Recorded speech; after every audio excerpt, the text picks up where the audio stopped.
Доброго дня, це Crimea Vox. Ми тут говоримо про Крим, тому я би хотів, щоб ви підписались на всі наші соцмережі, зокрема на YouTube, де ви нас саме зараз і дивитесь. Сьогодні ми будемо говорити про діаспори кримськотатарські. Чому ця тема дуже важлива? Тому що є декілька подій, які відбулись з кримськотатарським народом, а саме перша анексія Криму 1783 року, репресії в подальшому проти кримськотатарського народу, як фінальна точка 1944 рік і геноцид кримськотатарського народу, а саме депортація, 2014 рік нова окупація, 2022 рік повномасштабне вторгнення. Все це ті події, які призвели до того, що кримськотатарська діаспора наразі в більшості, сама численність кримськотатарського народу в більшості проживає не на території Автономної Республіки Крим, не на території півострова, а за його територіальними кордонами. От саме цю тему ми сьогодні обговорюватимемо з нашими гостями. До нас доєднався Юсуф Куркчі, перший секретар Посольства України в Узбекистані. І ми сьогодні, Юсуфбей, говоримо про діаспори кримськотатарські. І ми з вами знаємо, що наразі Узбекистан – це країна, куди масово були депортовані кримські татари, і, я так розумію, там залишається певна частина кримських татар. Яка частина кримських татар і чи доєднались кримські татари після 22-го року, після того, як Путін об'явив про мобілізацію, чи стало більше кримських татар в Узбекистані теж? Доброго дня всім. Так, дійсно, кількість кримських татар, яка сьогодні є в Узбекистані, вона по різним оцінкам вона перевищує 40 тисяч. Хтось дає 40 тисяч, якщо говорити про державні органи Узбекистану. Деякі експерти говорять про 60 тисяч. Треба сказати і треба звернути увагу на те, що перепис населення проходило тут теж десь на початку 2000-х років. Тому ситуація може кардинально відрізнятися від того, що є. Це перша частина, перша відповідь це відповідь на першу частину вашого запитання. А те, що стосується про те, що приїжджали люди з Криму сюди на тимчасовий, мовно кажучи, шукаючи тимчасовий захист з Криму, то можна сказати, що так, вони були тут, але треба ще зробити акцент на тому, що в Узбекистан вони могли заїхати, якщо мали закордонний паспорт. Закордонний паспорт країни, скажімо, окупанта. А в Казахстан вони могли в'їжджати по внутрішнім документам, не маючи закордонного паспорту. І динаміка була така, що в Киргизстані все ж таки було більше людей, які приїжджали оформлювати документи українські. І зараз більш стала така ситуація у нас тут в Ташкенті. Люди приїжджають, оформлюють документи, повертаються, приїжджають, забирають готові документи. Тобто процес, який раніше проходив, умовно кажучи, в Херсонській області стосовно наших громадян, які на тимчасово окупованій території, я маю на увазі Криму, то той процес документування, він більш-менш зараз перемістився, умовно кажучи, в Ташкент. Тобто це транзитна історія, люди виїжджають? Транзитна історія, тому що в Узбекистані немає спеціального якогось там режиму захисту, немає, скажімо, статусу біженців, всі вони тут перебувають на загальних умовах. І говорити про, умовно кажучи, єдиничні якихось випадки, що у людей є тут якісь близькі родичі, що вони приїжджають тут, знаходять роботу і якось тут живуть. Це просто, скоріше за все, виключення, ніж, знаєте, ніж системна така історія. А наскільки взагалі побудована ця інфраструктура кримськотатарська, скажімо так, за цей час після і депортації, після того, як ті, хто залишились на території Узбекистану, не повернулись, оці всі громадські організації або освітні інституції, культурні інституції, що є наразі, що ви бачили своїми очима? Ну, тут є специфіка, умовно кажучи, такої от політики, державної політики Узбекистану, яка вирішила, що від держави вони роблять і створюють спеціальні такі культурно-освітницькі центри. Майже всі національні культурні спільноти мають такі от центри, які зареєстровані відповідно до закону Узбекистану. Всі ці центри об'єднані в агенцію, яка певним чином фінансує. Ну, вона, по-перше, є державною агенцією. Вона фінансує ці всі спільноти. Я не знаю принцип розподілу грошей. Я так розумію, що спочатку затверджуються якісь плани, потім в бюджеті появляється певна строка з певною сумою, яку вже та чи інша спільнота може на свої потреби, мовно кажучи, витрачати на збереження культури, там, на проведення якихось там національних свят і так далі. І також законом передбачено, що якщо є один такий центр, то створювати інший немає ніякого сенсу. Тобто держава забезпечила захист прав культурних, там, освітніх і так далі, створюючи такий центр від імені держави і фінансуючи.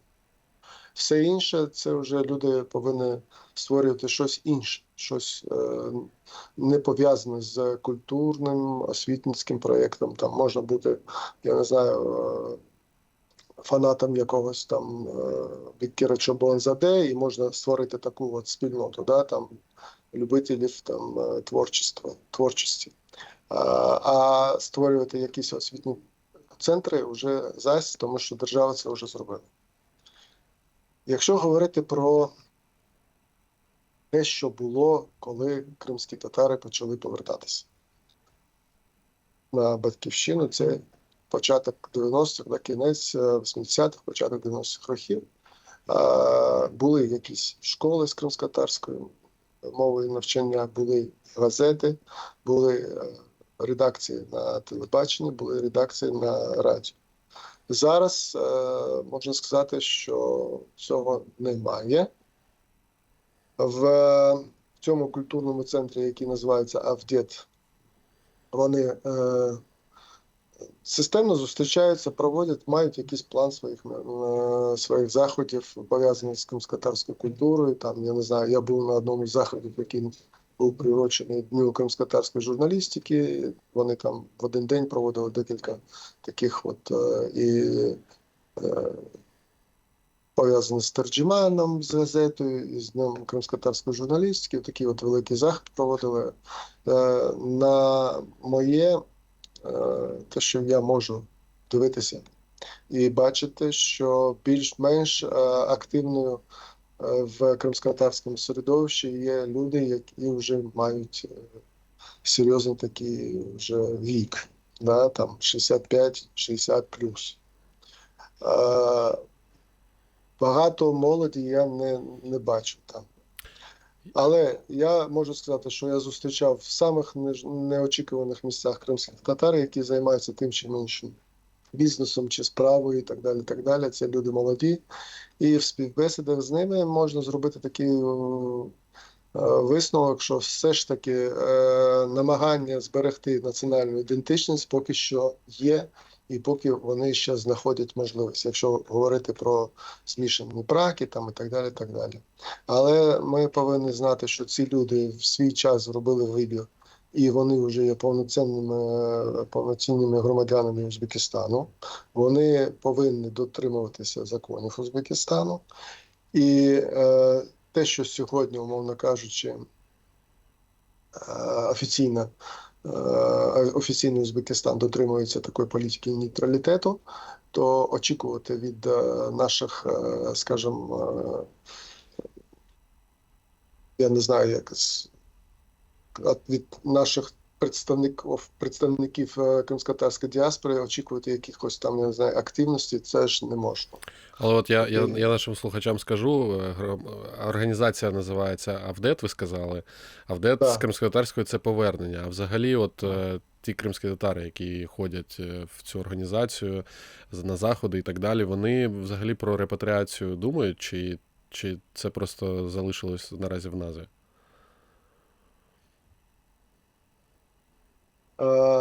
Чесно кажучи, я думаю, що люди, які сьогодні є вже нащадками тих, хто в свій час не поїхав, коли поїхала вся більша частина, скажімо, народу, я думаю, що на той момент вони мали якісь там для себе об'єктивні причини не робити цього. А ця причина кожного була власна. Ну, хто-то не міг там по стану здоров'я, мовно кажучи, хто-то не міг просто-напросто їхати в чисте, мовно кажучи, поле, да, і починати все спочатку. Хто-то мав певну перспективу кар'єрну. І якщо говорити про математичні такі от статистиці, то виходить, що біля 10% родин залишилося. Тобто одна родина з 10, вони все ж таки залишилися тут. Це такий немалий, можна сказати, такий обсяг і спільноти немала, але розвиток Узбекистану і той путь розвитку, який вони проводили і проводять сьогодні, він відрізняється від українського. Я не даю оцінку, я не говорю, де краще, Де гірше? що краще, що краще, для кого що краще і для кого що гірше. Але спілкуючись з представниками кримських татар, якщо навіть вони запитують, чи варто, чи не варто, то сьогодні я говорю про те, що це вже окупована територія, що сьогодні цього робити немає сенсу. Бо вони автоматично навіть відвідувати близьких. Вони автоматично стають порушниками законодавства України, перетинаючи кордон там, де його немає. І, умовно кажучи, люди це теж все розуміють. Вони більш активна частина, вони приєднуються до тих заходів, які проводить посольство, те, що стосується Дня кримськотатарського, Дня жалоби 18 травня, до Дня кримськотатарського прапору. От до таких заходів вони приєднуються, вони дуже, скажімо, відповідально до цього відносяться, але, на жаль, це дуже мала частина з тих, хто тут є. А що наразі формує взагалі уявлення про Крим для кримських татар в Узбекистані? Це робота українського посольства, це контент, який виробляється в Криму, або, не знаю, там пропаганда російська. Що саме формує уявлення? Я думаю, це все в комплексі. Те, що стосується нашої роботи, ми системно це проводимо і говоримо про ту ситуацію, яка сьогодні є, починаючи від порушень, пов'язаних з порушенням прав людини і затриманням людей за ознаками релігійної, да, такої от ідентичності. Те, що робить посольство, але теж, умовно кажучи, у нас не безмежний тут ресурс і не безмежний такий от можливості для цього. Певним чином вони, сьогодні такий час, що люди мають можливість шукати інформацію, знаходитись з будь-якої точці світу, да, і шукати інформацію там, де їм вигідно. Частина людей розуміє, що є момент пропаганди, момент міфологізації з боку окупанта. І частина людей, вони мають уже таку прививку, знаєте, з радянських часів, що вони знають, що не можна вірити всьому, що написано, і всьому, що друкується, і все, що показується. Є певний такий от по горизонталі, можна сказати, комунікаційний такий кейс, те, що люди спілкуються з своїми близькими, які проживають в Криму безпосередньо.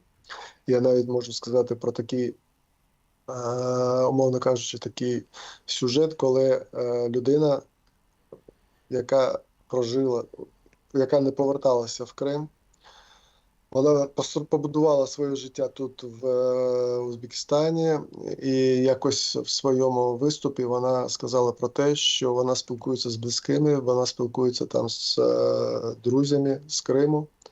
І більшість цих друзів говорить про те, що якщо б вони знали, що таке розпочнеться, мається на увазі така от війна, агресія з боку Російської Федерації, то вони в жодному разі би не переїхали. Угу. Тобто у нас є люди, які мають горизонт планування 30+, знаєте, Угу. ви, я дивуюсь, що мені за все своє життя такі люди не попадалися, знаєте. Просто деяка частина людей, які залишилися тут, вони кожен день шукають причину і шукають підтвердження того, що вони там 30-35 років тому зробили прийняли правильне рішення залишатися в Узбекистані. Я не говорю, що вони неправильні. Ну, це Але я важка говорю, психологічна ситуація, я думаю. Да. І уявіть собі, що ця спільнота, вона виховала майбутнє покоління в цій парадигмі. Зрозуміло. Юсуф Ага, до вас питання не тільки як до держслужбовця, скоріше більше не як до держслужбовця, а як до кримського татарина. От взагалі, наскільки реально через кримськотатарську діаспору в Узбекистані впливати на громадян Узбекистану, говорити про Україну сам вірні наративи, не ті, які, я думаю, дуже сильно превалюють через російську пропаганду в Узбекистані? Я думаю, що це хибна уява про те, що тут люди дуже спокійно один з одним спілкуються і мають можливості там, не зважаючи, не оглядуючись назад, там говорити про свої там про свою позицію і так далі. Так далі. Тут за той, скажімо, той період часу, який пройшла Україна і проходить Узбекистан, він все ж таки відрізняється, і тут немає того, мовно кажучи, ком'юніті, які спокійно може, незнайомі люди можуть спокійно обговорити якісь там речі і передавати, умовно кажучи, як ви говорите, там правильні наративи там, і так далі, так далі. Цього тут не треба очікувати, бо люди, які є випадки, що люди, які тут, умовно кажучи, дуже активні, навіть в своїй сторінці Facebook, є, умовно кажучи, у мене так, дві-три такі особи, які потім мали, умовно кажучи, такі спеціальні бесіди в спеціальних органах. Бо вважається, що той нейтралітет, який оголосила держава, він розповсюджується на все, навіть на позицію громадян окремих. Людина не може. По-перше, ми не можемо від неї це потребувати, тому що це загрожує їй, власне, мовно кажучи, бутової навіть безпеки. Зрозуміло. Юсуф Бей, останнє питання буде до вас практичне, напевно, для кримських татар, які перебувають наразі і в Криму, і в інших країнах третіх. Що саме можуть зробити сьогодні мешканці Криму окупованого в наших консульствах і посольствах? Яка є взагалі сьогодні можливість продовжити паспорти або замінити? Що можна сьогодні зробити, наприклад, в посольстві консульстві Узбекистану? Загальне правило таке, що особи чоловічої статі, якщо вони підпадають під віковий ценз 18+ до 60, вони повинні бути зареєстровані безпосередньо в резерв плюс. І після того, що у них там оновлені дані, і це ми бачимо, що там є дата, коли останній раз ці дані оновлювалися, людина може звернутися за будь-якими послугами, які надають закордонні дипломатичні установи, консульські установи і так далі. Це починаючи від оформлення документів, те, що ви сказали, закордонних паспортів, оформлення довіреностей, оформлення будь-яких документів, які пов'язані з послугами держави України, яка надається закордонними установами. В деяких країнах вони ширше, ніж, умовно кажучи, в тому ж Узбекистані. І це стосується, скажімо, і осіб жіночої статі. У них взагалі немає ніяких обмежень, те, що стосується обов'язкової реєстрації в резерв плюс.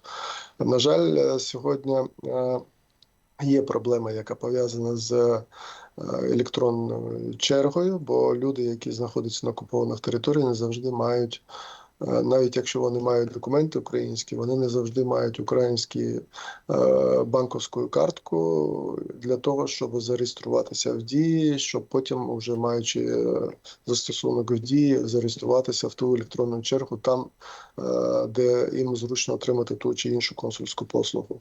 От ця проблема, вона існує. Ну, ми пробуємо знаходити рішення в силу, скажімо, своїх можливостей і повноважень, але на це можна, ну, на це треба звернути увагу, тому що дуже багато людей, які після 2014 року підтримали гасла, що українська держава, в тому числі, що треба не втрачати зв'язок і оформлювати документи українського зразка. Вони масово виїжджали і в Херсонську область, і оформлювали і свідоцтво про народження дітей, і свідоцтво про одруження, і паспорти. І зараз вже ми наближаємося до того терміну, коли той документ буде, умовно кажучи, строк його дійсності буде доходити до кінця, і треба буде оновлювати ці документи. От. Тому ми очікуємо такий собі, мовно кажучи, ажіотаж в цьому плані. І думаємо, що все, що залежить від нас, як від закордонної державної установи, ми будемо робити. Дуже дякую вам, Юсуф Бей, Чохсаунс Юсуф Бей. З нами був Юсуф Крукчі, перший секретар Посольства України в Узбекистані. І ми продовжуємо нашу розмову про кримськотатарські діаспори. І зараз будемо говорити з Ельвісом Чолпухом, з представником кримськотатарської діаспори в Німеччині. Ельвіс Бей, селям алейкум. Алейкум селям. Ельвіс Бей, хотів би, я особисто знаю про історію того, як ви опинились в Німеччині. Могли би розказати, як саме про вашу історію і як саме почалась утворюватись кримськотатарська діаспора в Німеччині? Ну, мій шлях до Німеччини почався в 24 лютого 22 року, після початку повномасштабного вторгнення Росії, коли я зрозумів, що далі перебувати в окупованому Криму вже не зможу, і тоді опинився в Німеччині. І варто зазначити, що з цього періоду, власне, і почалося формування нашої нової кримської діаспори в Німеччині, тому що багато наших співвітчизників були вимушені покинути свою батьківщину через свою антивоєнну позицію. І з того часу ви почали розповідати громадянам Німеччини про те, хто саме кримські татари. Це так почалося? Так, звичайно, це, в принципі, починалося з банальної комунікації, знайомства з всіми новими людьми, з якими доводилося знайомитися в Німеччині. Починалася розповідь про Крим, про те, представником якого народу я є, і що взагалі трапилося, і про свій шлях і шлях нашого народу. Ви заснували культурний центр Кірмен в Німеччині. Розкажіть, будь ласка, чим саме сьогодні займається цей центр?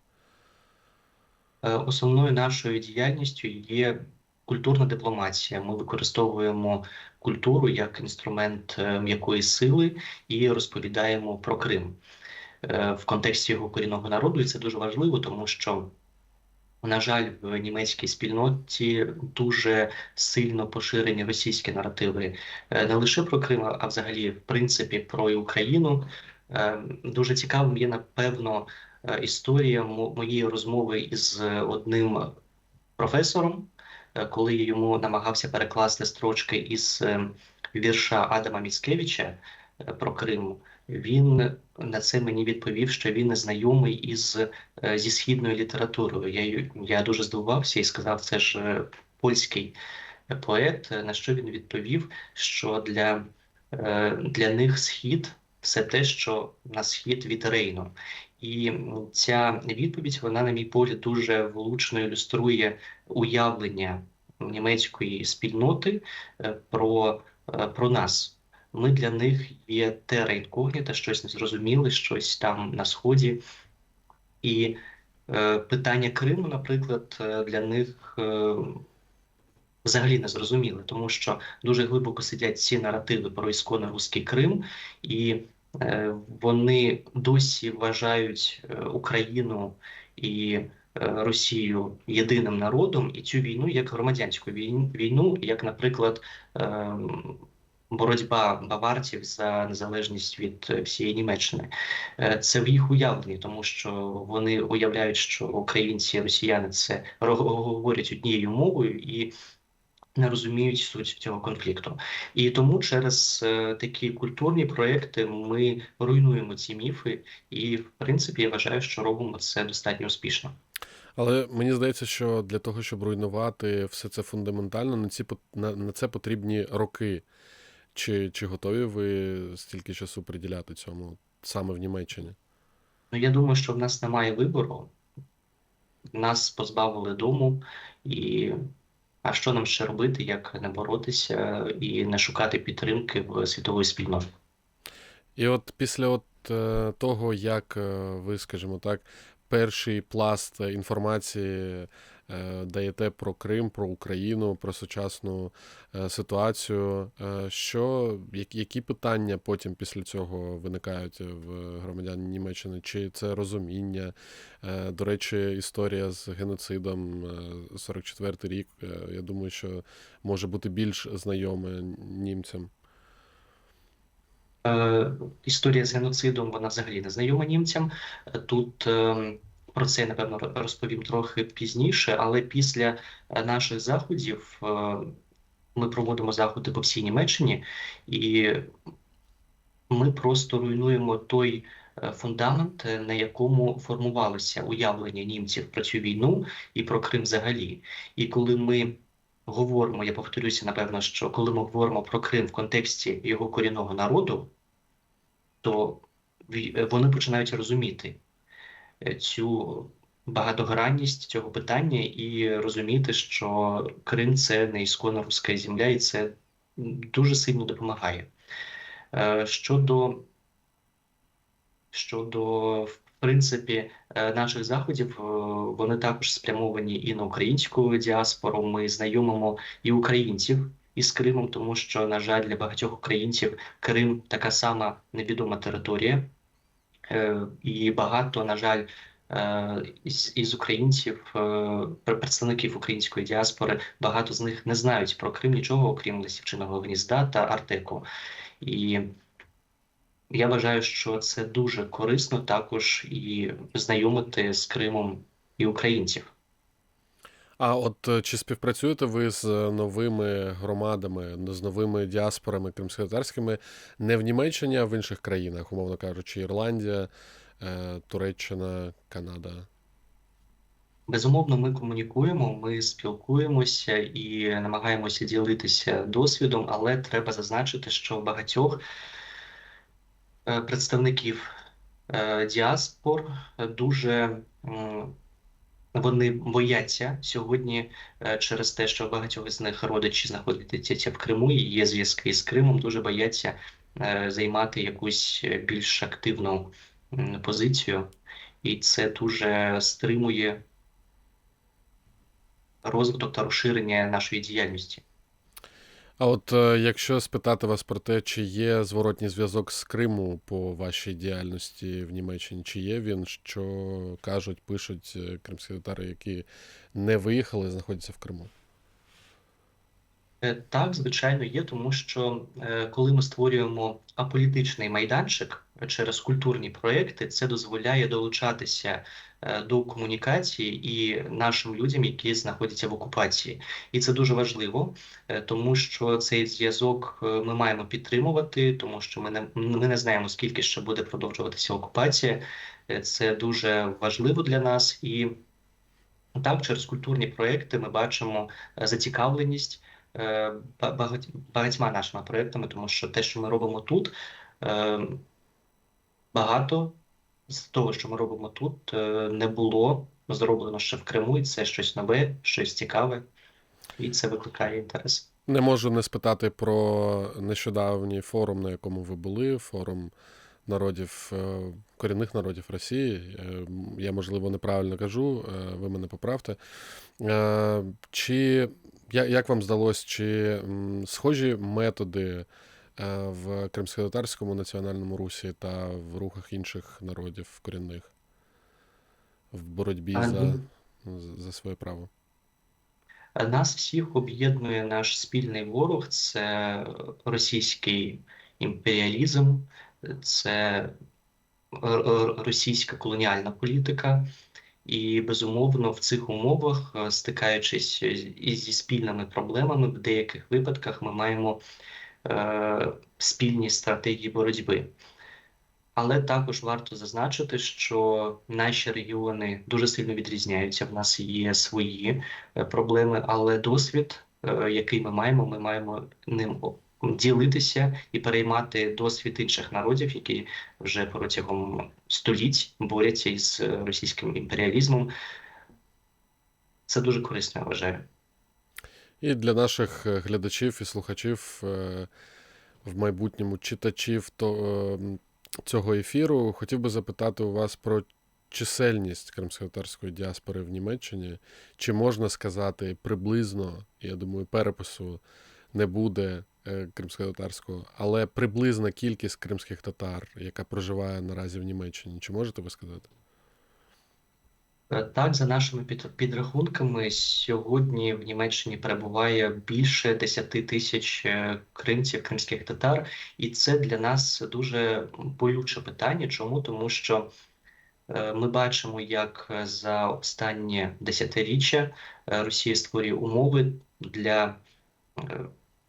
створює такі умови, що наш народ, наші співвітчизники мають покидати свою батьківщину, і колонізація Криму йде просто неймовірними масштабами, і це дуже жахливо, і це дуже нас лякає.